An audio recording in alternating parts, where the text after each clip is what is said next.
I am delighted that we are having our next video conversation.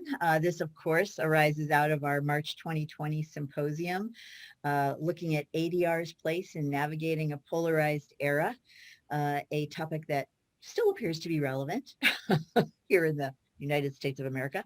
And today, Cynthia Alcon and I are going to be in conversation with Noam Ebner. I'm going to quickly describe Noam a little bit. He's a professor of negotiation and conflict resolution at Creighton University's Department of Interdisciplinary Studies. Before that, taught for over a decade at universities around the world, including in Israel, Turkey, Costa Rica, and elsewhere.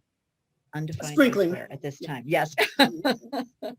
Noam's an early advocate for online teaching of negotiation and conflict resolution. Both Cynthia and I have been the beneficiaries of his tutoring and insights over the years. Noam also chaired Creighton's online graduate program on negotiation and conflict resolution for many years, taught dozens of courses online, spearheaded the program's curricular and pedagogical development. He's consulted on online learning to programs and universities. He's coached the many now teachers transitioning to teaching online. And he taught a massive open online course, or MOOC, on negotiation, something that he talks a little bit about in his article. Noam also co-edited the Palgrave Handbook of Cross-Cultural Business Negotiation, and also Assessing Our Students, Assessing Ourselves, which was the third volume in the Rethinking Negotiation teaching project. He focuses in his scholarship on negotiation, pedagogy, trust in negotiation, online dispute resolution, and most relevant, I think, perhaps for this conversation, the future of the negotiation, mediation, and legal fields in light of the broad effects of technology on us as individuals and also on the larger society. So Noam is going to initially describe some of his major points, things he wants to be sure we're aware of from his article, Teaching the World, Educational Pivots for the Second Half of the ADR Century, which was his contribution to the symposium issue. Noam, I'm going to turn it over to you. Nancy, Cynthia, hi. That was a long time talking about me. I have to recover. Thank you. Thanks for having me. Thanks for organizing this thing, beginning from way back when you envisioned it, back in the somewhat naive and nostalgic days of 2019.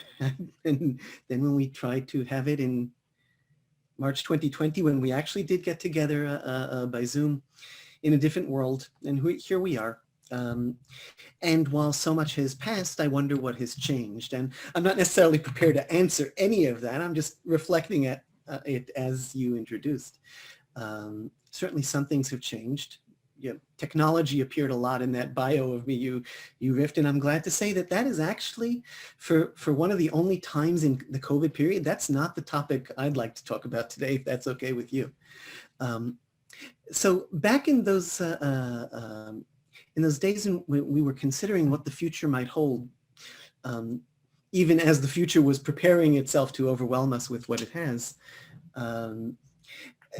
I was trying to capture a sense from many, many conversations that I had been a part of, either as a part of the conversation or just eavesdropping on other people or reading what smarter people were writing about. And recognizing that in speaking about the field, people were saying two things more or less at the same time. And those two things, it was sort of hard to come out of the same mouth at the same time, because they were saying, we've done so much, and either we have so much left to accomplish, which I think is the sort of positive way to say it, but there's also that we've done so much and we haven't moved the needle much, or as much as we had wanted to, with and in the field of dispute resolution. And those conversations were both a mix of, hey, look at all we've done, and also a sort of pervasive sense of dissatisfaction. And it struck me, and I can no longer say that I'm a newcomer to the field with only about 20 years in it, but I can say that there are others who have been in it for longer, and I think that we all recognize this sort of current of pushing as hard as we can to spread this as far as we can. And enjoying great successes, and then to some extent either plateauing or perhaps even some are talking about some sense of diminishment or future anticipated diminishment of the field, at least in terms of legal academia and legal education. So I had all these thoughts in mind when you invited me to participate in the symposium, and my first response was, hey, I'm not a legal educator. Maybe you shouldn't be asking me. And the second one, when you didn't take that first no so easily, it was more in the sense of, hey, I'm not in legal academia, so, but I do know legal academia. So some of my best friends are legal academics, so to speak. And I wasn't, I'm not in a law school today, but I was yesterday, and maybe I'll be tomorrow to some extent. Maybe that offers me a vantage point to comment on it, but as when writing the article, please take anything I say now with a certain grain of salt of not being embedded and dependent, sort of on legal academia in any way. Maybe there are some realities of it that I don't grasp, and so on. And so jumping into both the article and what my own thoughts were after listening to these conversations was that if the field is going to continue evolving, it needs to move beyond, let's keep on doing what we were doing, which is a challenge because we were doing really great things. So, but let's keep on doing what we were doing, only even a little more. Let's offer another course, another section of negotiation course, or even maybe we can teach course in the business school or something along those lines. That has gotten us where we have gotten, but it is unlikely to carry us much further. And it doesn't seem likely to carry us to the point which, I don't know if everybody agrees with me that this is the ultimate end goal of all of this, which is, in my mind, societal transformation, change in the way we handle conflicts, world peace. You may say I'm a dreamer, but you invited me. And I know that that's not everybody's goals, either in the context of legal academia or in general. But I do know that many of our colleagues, even if that is not their main goal, it is part of the reason why they chose to get into this field rather than constitutional law. Just perhaps another road to that, or another road to changing really big picture issues. And yet people found their way here. And I think that many people found their way here because of a certain mission to different extents. I'm not trying to impose that on anyone, but I'm speaking my own mission. And that has always been my mission. It has never, to be honest, even though I have taught in law schools and I've worked with many law schools, in the end, it wasn't about building a better law, at least not in the traditional sense of the law. In the end, it's about transforming human relationships and human capacity to handle conflict. So to those ends, when you frame it that way, it becomes clearer sort of how much more we have left to achieve. Because when you frame our goal in terms of sort of firmly embedding ADR into the legal milieu, into the legal institutions, law schools, courts, well, to a large extent, we've achieved that to some extent. In some places more, in some places less. There are very few people in a law school nowadays to whom you can say ADR and they'll say what? That doesn't happen, but you both remember when it was rife with that. So perhaps even those who didn't start off with the sort of change the world approach, so I'm sure that some of those folks can just be simply satisfied now. That's what we've achieved so far. Others might think, hey, maybe it's time for phase two. And when thinking about phase two and trying to think of how just additive is not going to do it. So I started thinking about what does make for a sort of a compounding or a enlarging on a scale that we've never, maybe not never tried, but we've never done before. And in this paper, I tried to take on that question. It's been on my mind for several years now, and I've been a part of several efforts. I've watched other people make different efforts. And I think the unique part of doing it in this symposium, or sort of tying it together in this symposium, is trying to start off from a perspective of what can I do were I a faculty member inside a law school, which is some sort of, as I said, sort of a mental exercise.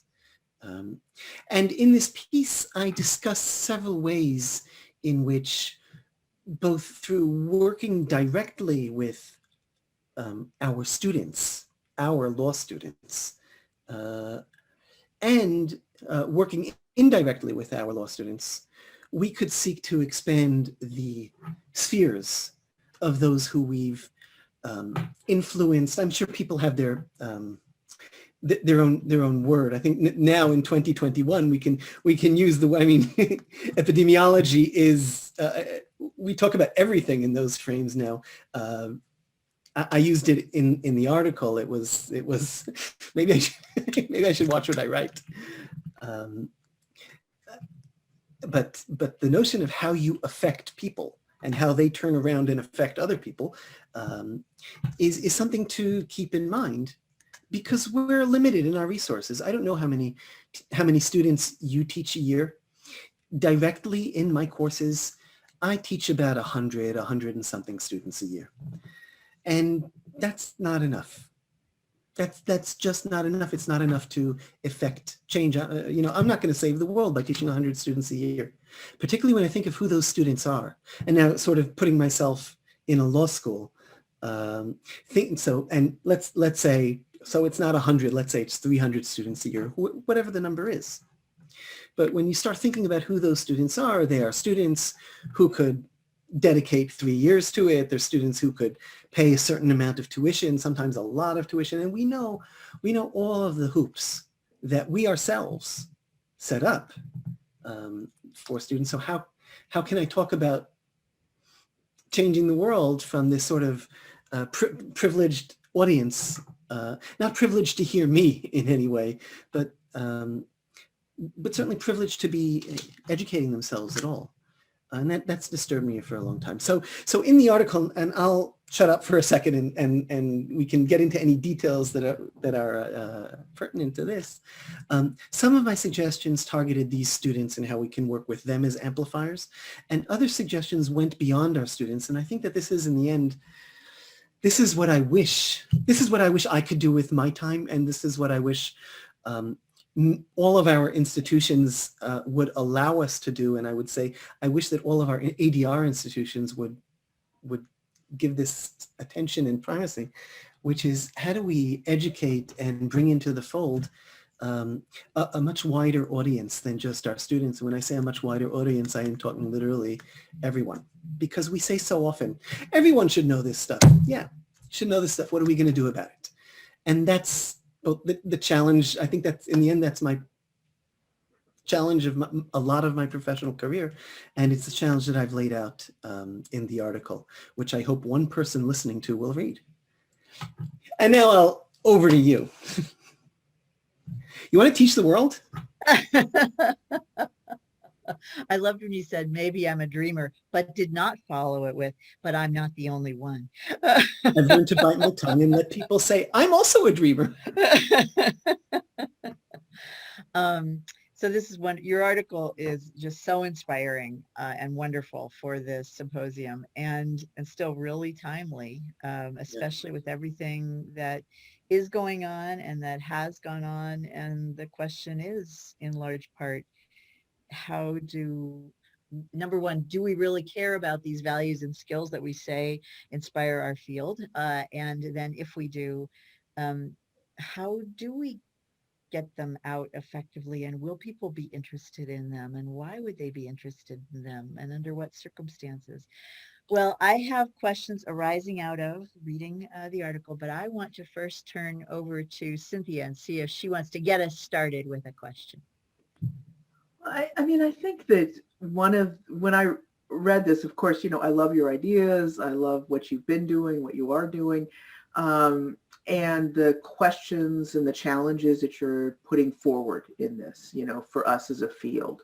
And I think one of the things that struck me is it's like, okay, yeah, and when am I going to have time to do some of this stuff, right? I mean, as an individual, right? And I think, you're talking to two people who, totally agree with the idea that this needs to go wider, and that the ideas and ideals of our field can be transformative, and are not yet, right? And so, I think one of the big questions becomes, and given the existing constraints that we're all operating under and the limitations, and trying to think about where we're putting our time, effort, and energy. I mean, in any given year, I mean, maybe, yeah, we do teach over 100 students because we, a few of the classes that we do here, but, and then they leave, and are, the most junior people in the room, right? And by the time they're not, and they're going into existing cultures, right, which even though, maybe we can say we've got 20 years, right? And maybe, but, we all know in the particular areas that we look at more, most of the more senior people are not very well versed in our field. Right. Right. And just to exacerbate that, I mean, we as law schools, we even trust these places with their existing cultures. We even trust them to train our students to be lawyers, right? We say, well, you'll learn that when you start working, right? The firm will teach you how to really do. So it's not only that we trust them with so much, even the things that they'll actually get, we sort of outsource. So the ADR bug, so to speak, that we've planted in them, like, how is that to survive? So all these challenges are real, both our own challenges and the environments our students. And I'll go even further. When you say, how am I supposed to find time? How am I supposed to prioritize this? I'll say that you, in the Aggie Dispute Resolution Center, is that the right word, or institute? Program. Okay, so you have a program around you that supports this and prioritizes not necessarily this issue, but the issue is, it's a live issue. Yeah.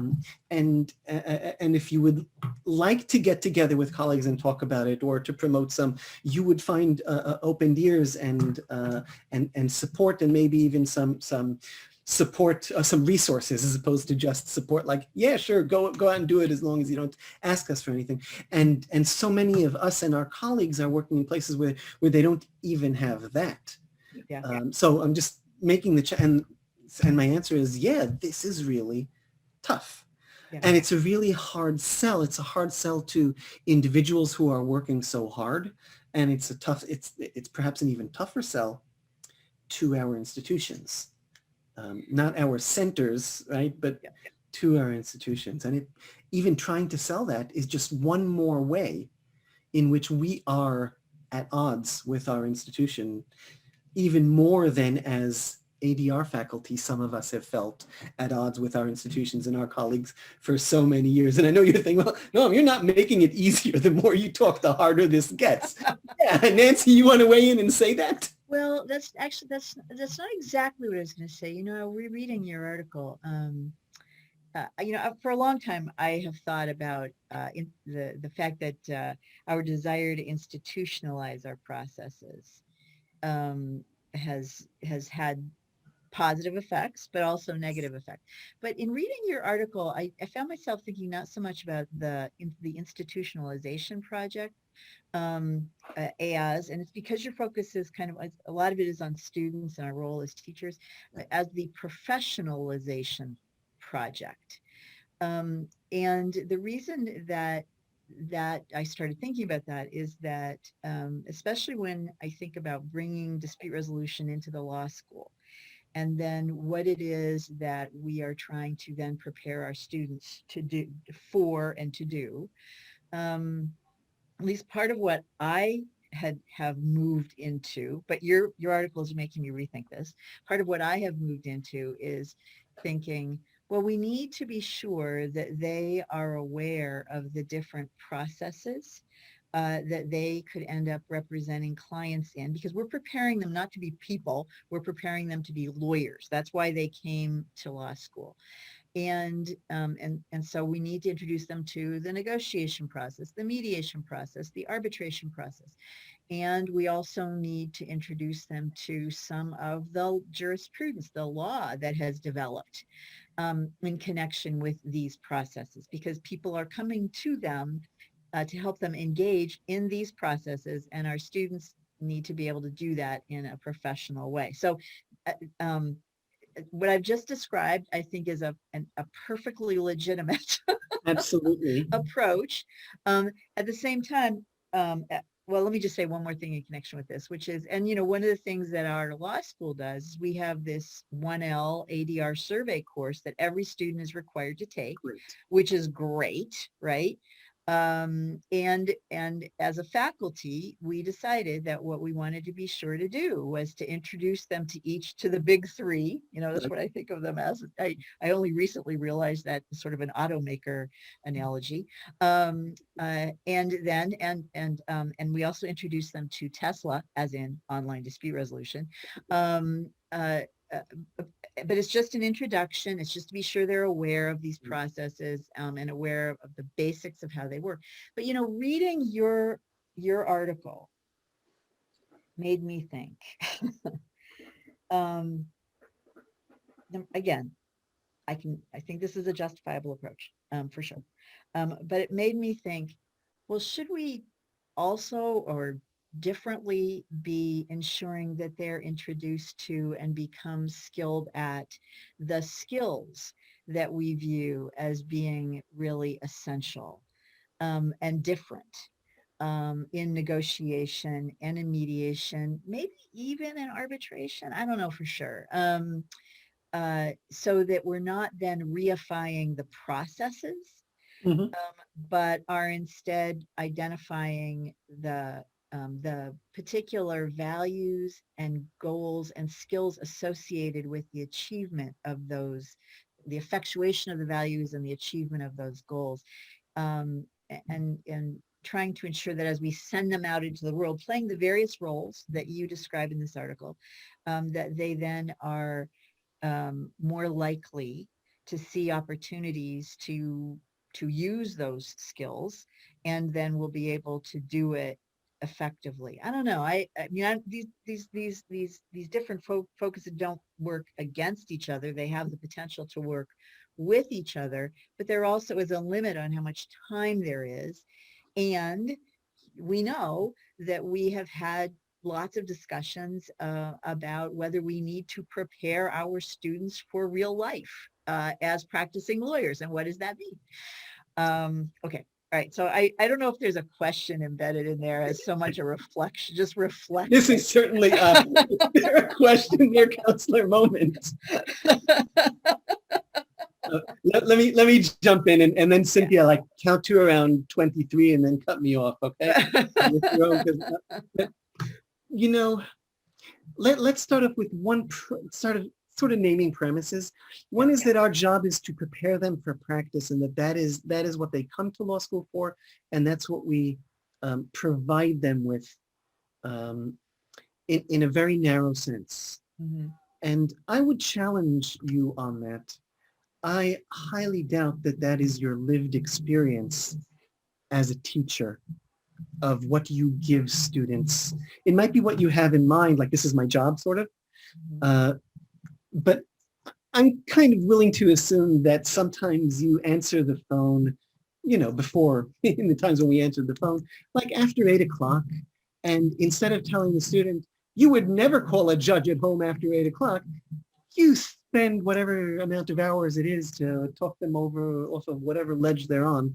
So that's a light challenge to that. And I don't think, I think that many people don't necessarily fit into that narrow approach. And not only ADR or other conflict faculty, although, maybe we are more something due to this is sort of the material with which we work.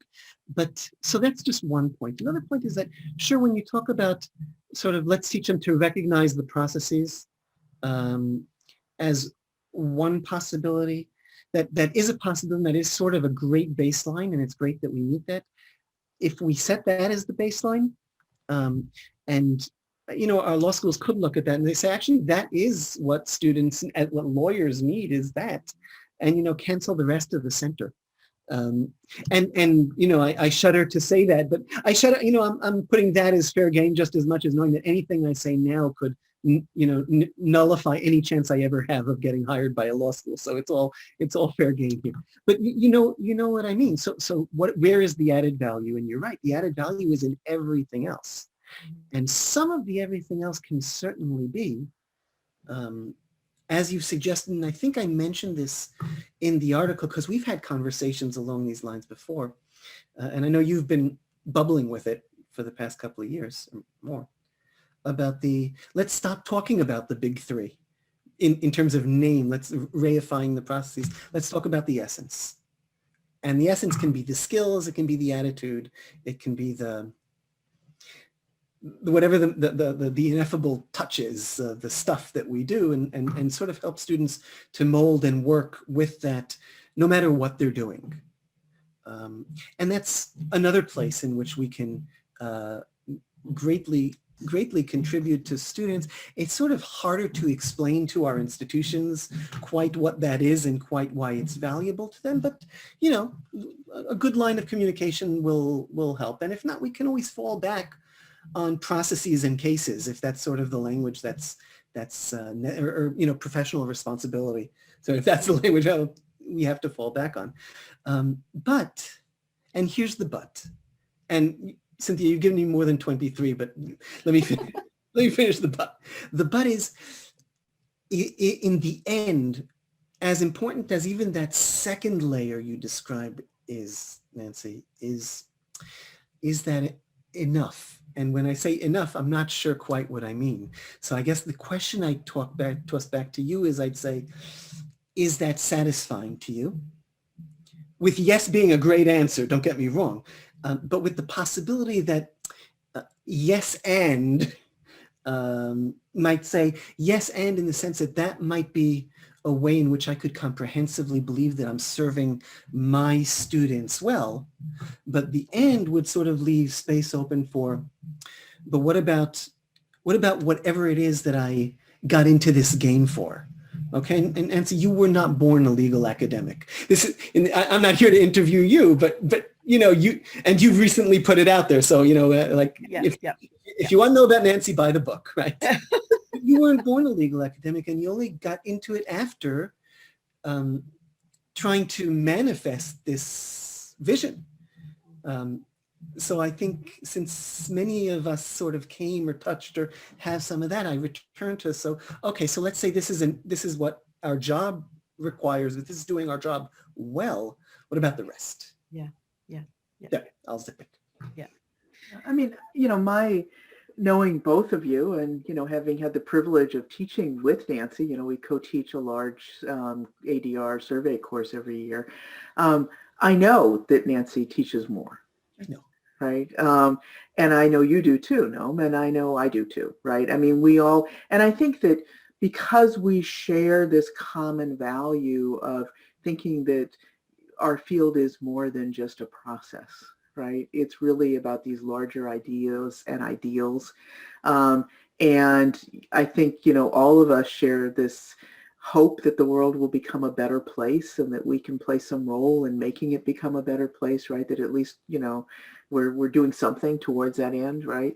And I think in our teaching, that comes out. It has to, right? And given the topics that we're teaching about, it's a natural fit for that to come out and for us to be talking about skills in the larger sense. I mean, it's not just lawyering skills. I think we often end up with, life skills and, skills for being a human being. I think a lot of what we're talking about in our various classes includes that. And, I think we, probably as we're talking about it, we're all thinking of examples of things we've just recently done in the last couple of weeks in our classes that fit into that category, right? Because we do this all the time.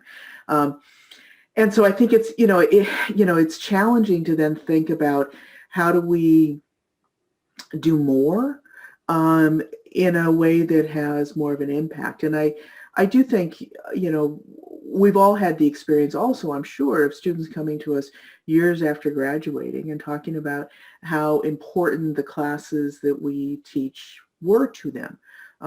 And usually what they're remembering is not, oh, it helped me to handle this case. It's, oh, it helped me to be a better person, right? And that's a fabulous thing, right? I mean, of course, that's why we all got into this. We all did other things, right? None of us, we all had, professional lives before joining, the legal academy. So the thought that we can do that. And I think, it is just the challenge. How do we think about and do more? And you've got some really interesting ideas in your article about, what we might do. I mean, I think you both know I was a big skeptic of the online education. I've kind of come full circle thanks to the pandemic on that. And I see lots of, potential things that can be done, right? And I think like your experience with the massive online course is a really interesting example of that.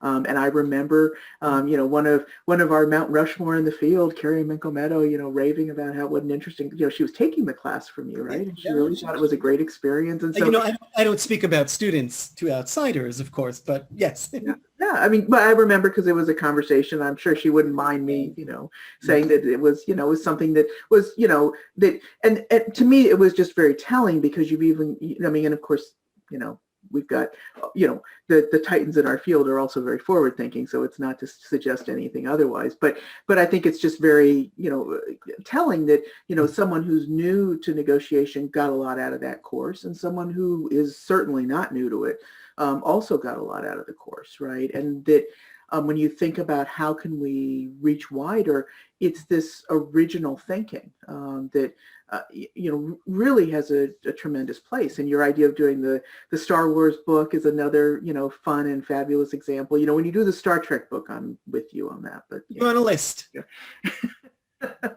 But and I think the challenge is what are those things? Where can we reach? And, ideally we've got, students, a whole cadre of students and other, colleagues that are out and about doing these things too, right? So it doesn't just sit on us, at this moment in time to do, these are hopefully things that are naturally evolving, that you have more involvement in things as time goes on. But, so I think, what you're putting in this article, this challenge of us thinking differently and trying other approaches is really an important thing to keep in our minds, right? Because otherwise it's very easy to fall into our routines. Like, this is what we do because this is what we do, right? I just had a very similar conversation jumping off from that point with a colleague with whom I'm working on the Star Wars book. And we just had that conversation of how do we continue to carve out the time for that both important and passion project of ours, where everything else is just going to fill up the time unless it's sort of fiercely carved out. And it's not that Jen and I have gotten any better at that over time, but at least we're recognizing that that particularly these type of sort of you can't count them in credits and you can't count them in student tushes on seat. It's uncountable in that sense, and it doesn't fit neatly on anybody's report. So and these things are simply really challenging to find time and attention for, even if, and I think that this if isn't only me, it's also anybody who has done these sorts of projects. These are the projects on which we would want to spend all of that time, and we enjoy them the most. We can see their effects in the world. And again, they tie into the why are we doing this in the first place. So they're very energizing, but still it's a constant fight to carve out even just an inch of space for them. And sadly, or before sadly, let me say, what I tried to do in the one of the things I tried to do in the article, besides giving a bunch of examples of things that I've done and that other people have done along these lines, is to sort of, it's to conceptualize what a Teach the World project is and what it needs in order to have a chance. And I talked about things like intentionality. Okay, it needs, and it's just, oh, I can do this. Like, you need to know if I'm doing a Teach the World project, it needs a different mindset and a different sort of array of tools and conversations than a let's teach another course conversation. It needs a different grasp of scale. It is not like, okay, what do I reserve the auditorium for this, or can I get the ballroom? Like sort of maxing out our. Mm-hmm. And as you say, the internet is a great provider of scale, or a great facilitator of scale. And who knows, maybe one effect of this past year that we've all spent online is that we all know how to find the online now in ways that we hadn't found it before. And it might be that that internet scaling of things will come more naturally to many of us. I taught this MOOC, which is a relatively small MOOC with 2,000 people registering for it. I'm not looking for that look. What I want you to recognize, that's a drop in the bucket of what we can do and of what we need to do. If what I'm aiming at, like 2,000 people is a drop in the bucket. There are 8 billion people out there. Okay.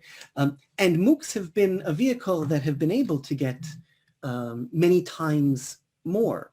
Not many MOOCs, but some MOOCs have been in the tens of thousands. And if you iterate that, then you're talking. That's why I look at the notion of a book, but not a book, not another book about, hey, here's how to negotiate, and not even another book of, hey, here's how to negotiate, and it's going to be even, it's going to sell as well as Getting to Yes.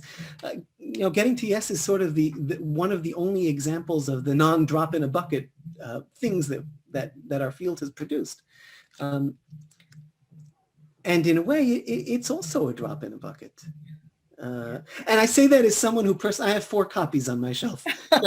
So, but again, so if it's sold, I'm just tossing out a number, 5 million copies over 30 years, right? In the meantime, another generation of 2 billion people have been born and moved on. I'm not trying to get lost in the numbers. I'm just trying to say that if we had every 2 or 3 years, if we had examples of that going on, then we'd be getting someplace. But no, I'm going to jump off on what you just said, and again, thinking about your article, you reference in the article Bernie Maier's work and the need for us to move from thinking, and if you think that I'm not describing this correctly, please feel free to say that. Bernie will tell me. But yeah, well, also true. But moving from thinking in terms of conflict resolution or even reconciliation to conflict engagement.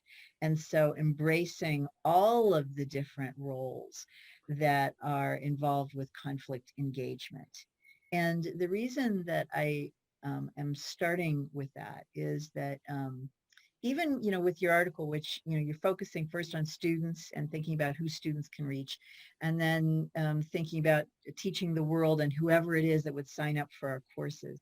One of the reasons we decided to have this symposium was because it seemed like there were so many people out there who have zero interest in signing up for that kind of a course. Right. and they might not even have an interest in reading a book about Star Wars That's that right. involves those issues. So, so I would be really interested in your thoughts on the, I think, really tough question of how, um, number one, is it unrealistic to think that there are people who, that people want to learn how to engage productively with conflict, which isn't just conflict resolution, but engage productively. And that's a judgment call, what I just said, Oh yeah. productively. Um, I mean, are there people who want, are there just people who don't want that? And if that's true, then what is ADR's place Well, in navigating a polarized era? oh yeah. No, well, look, first of all, yes. Let me start off from a different jumping off place. Okay. Right, sure. We could offer a dozen MOOCs, well invested, resourced, well produced, and we could hit tens of thousands of people with them. But those would be the tens of thousands of people who wanted to come to class, signed up for it, actually showed up, and actually stuck with it, which would be a small percent of that in the end. But that number would have been touched by it. Even just the act of signing up. Yeah. I got so many notes from people, or even people walked up to me at conferences and said, "Hi, you don't know me. I signed up for your MOOC. I didn't actually take it, and I'm sorry. I had this, I had that." But even just that signing up made them something, made them feel connection, and made the topic. I don't know exactly what I'm trying to articulate here, but I'm trying to say that out of 2,000 people spread out among the world, around the world, I got a surprising number of emails and just cold meetings with that kind of piece. So, which is why I think that anybody who participates in one of these events, no matter how much of it they participate in, or whether they take the whole course or a quarter of it, or even none at all, something has happened. And there's hope. I mean, I think that's part of what you're communicating here, is there's hope. And even beyond, but even beyond the hope, there's also effect. Now, something has already happened, and yes, and there's hope for more. But sure, there are most people, speaking globally, most people won't even sign up for that. And as you say correctly, somewhat blasphemously, but correctly, most people won't even want to read a book on Star Wars and conflict resolution.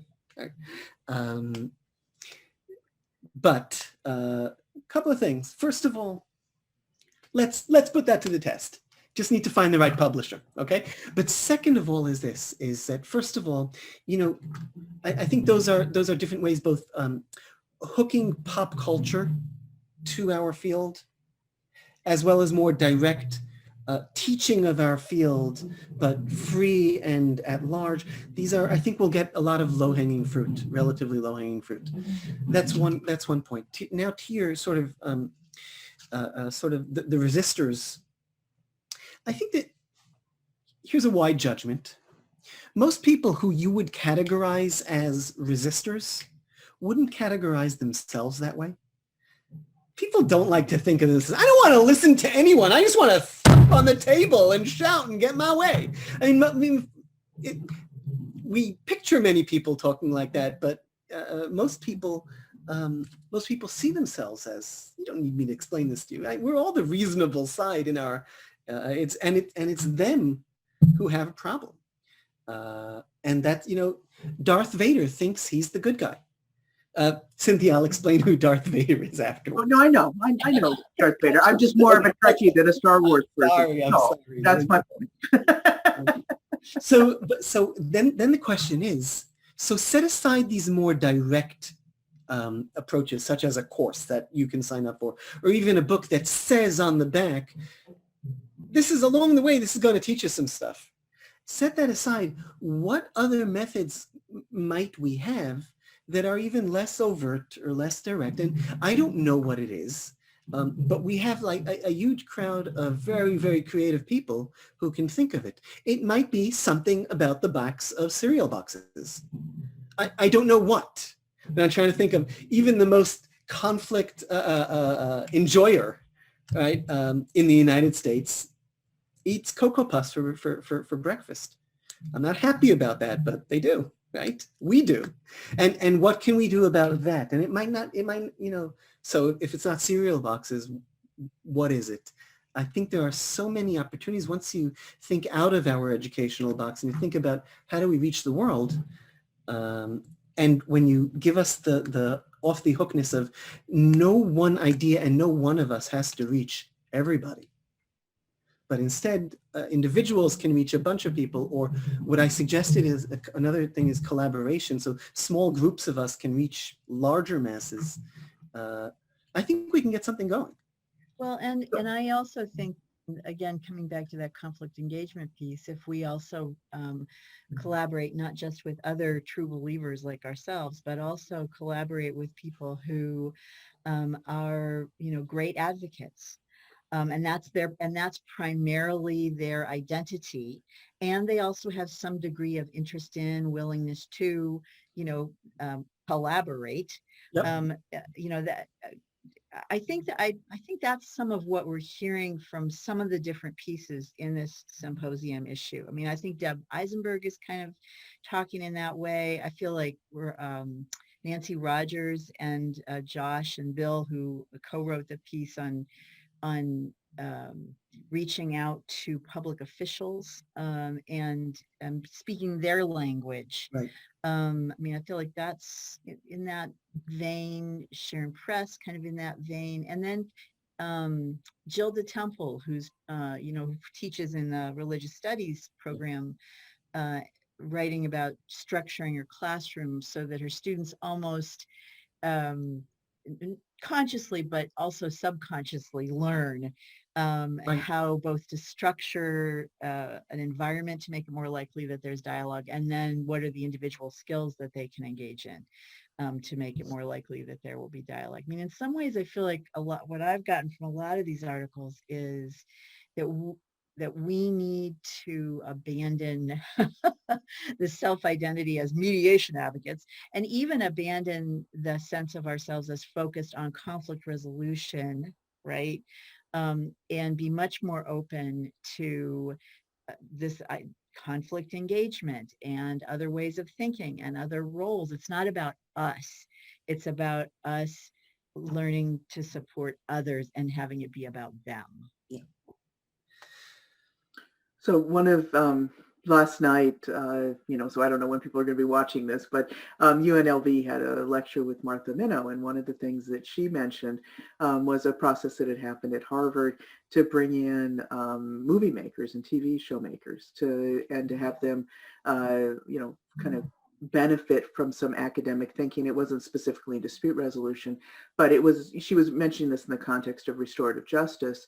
And I think, we've all talked about it, I think, in the context of both restorative justice and mediation, that you rarely see these things depicted in TV programs and movies. And if you do, it's done really badly.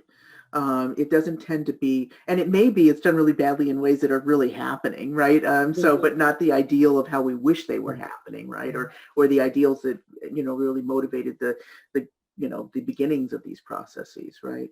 And I think that's another piece of it. And I think that's, Noam, in your piece, you make the point of pop culture. And I think, thinking about, and, of course, Harvard's in a particular position. If they want to convene a conference and bring in movie makers, they're going to get people that, some of us mere mortals may not ever get. But I do think it's kind of your point of, that everyone does what they can, right? And so, Harvard may be in a position to do something like that where, some of the rest of us may not, but there may be others that we can reach.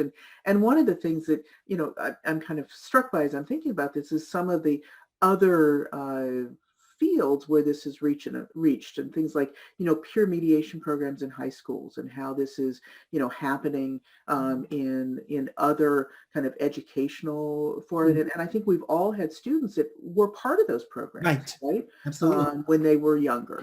And it has informed and changed how they think about things. And they're very open then to taking our classes, and they're coming in already with a certain skill set because they did something when they were kids.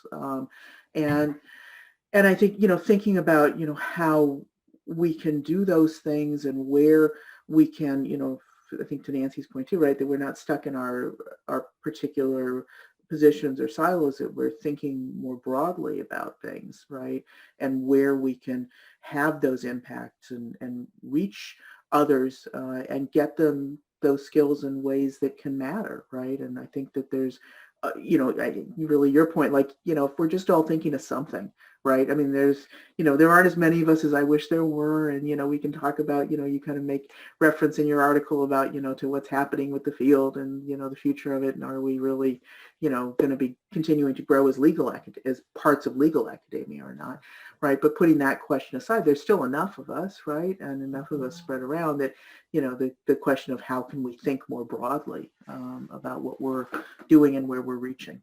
And how can our students? I mean, I think that's another piece of it. Some schools have students who are in dispute resolution kind of societies, associations, whatever they may be, student groups. And then the much larger subset of us have these competition teams, which are students that are at least interested enough to have that be a big extracurricular activity, that they're going to these competitions. And what else, might the students do, right? They're a powerful force, right? We sort of copied the sports model from U.S. universities and colleges and set up sports teams.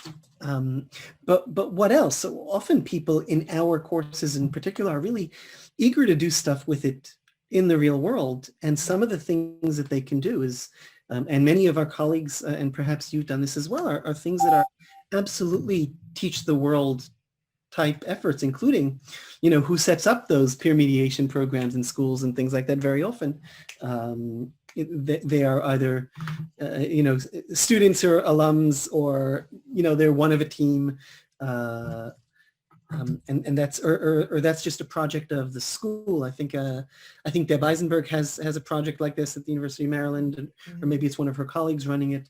That's what they do. They have a peer mediation teaching program in schools, and that's just, again, that is a great teach the world program, and one that other schools could replicate, and schools less inclined or teachers less inclined to replicate that one can think of another one. I love the idea of thinking of our students as emissaries. Yeah. I really do. And that, again, way of reaching more broadly to the world and having hope. So we can do that. I'd just like to toss in that we can do that. Another way we can do that sort of more broadly is, we can support ourselves. There's sort of there's a little bit of bootstrapping potential here. In the sense that we always think, well, maybe our schools won't like it, and we're so busy ourselves, and that stuff isn't really awarded or recognized. and every so often it is awarded by a really external type of player who notices that. And but it's not necessarily particularly scholarly work, so it's not going to get particularly scholarly awards, and it's not particularly it's not what a university will directly call community work necessarily, so it won't be award. So I think that as a field, if we were intentional about that as a field, we could focus more attention on that ourselves, sort of create value or currency that would make it more enticing for faculty to spend more of their time and efforts on that if they really want to. Because then there would be some way they could take it back to their institutions and show it. So if it would be an award for activity like that, or just if it would be the topic of a conference, or if not a conference, then a symposium or a setting at a conference. If it would be, if there would be a small scholarship or award or fellowship, there don't have to be many zeros, right? It could be a three-figure fellowship. It doesn't matter, because what's important is that you get to name something in the field, recognizes someone, and this project was worthy. We're the experts here, so we know it was worthy.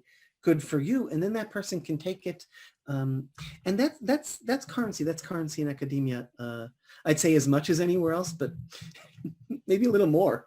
Well, and in a way, even this symposium, the fact that it included, stuff like Nancy Rogers' work and Sharon Press's. I mean, it would be possible for symposia to either consist of focusing on these kinds of things, or at least to have a panel each time that's real world, real world projects that have involved reaching out. I mean, that'd be an interesting innovation.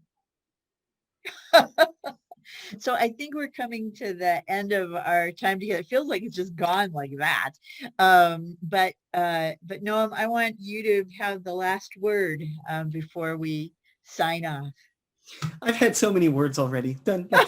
Let me instead abdicate. Unless if I say anything, it's just going to be thank you. So instead, I'll thank you and then abdicate and say, so what are you guys going to do next? So that's what we're going to leave it on. That challenging question. Thanks so much for doing this. I really appreciate it. And we will see each other in person again soon, I hope. Yeah, we're all thinking the same thing. Yeah. Okay. Thank you, Noam. Very much. Take care, both of you. Thanks.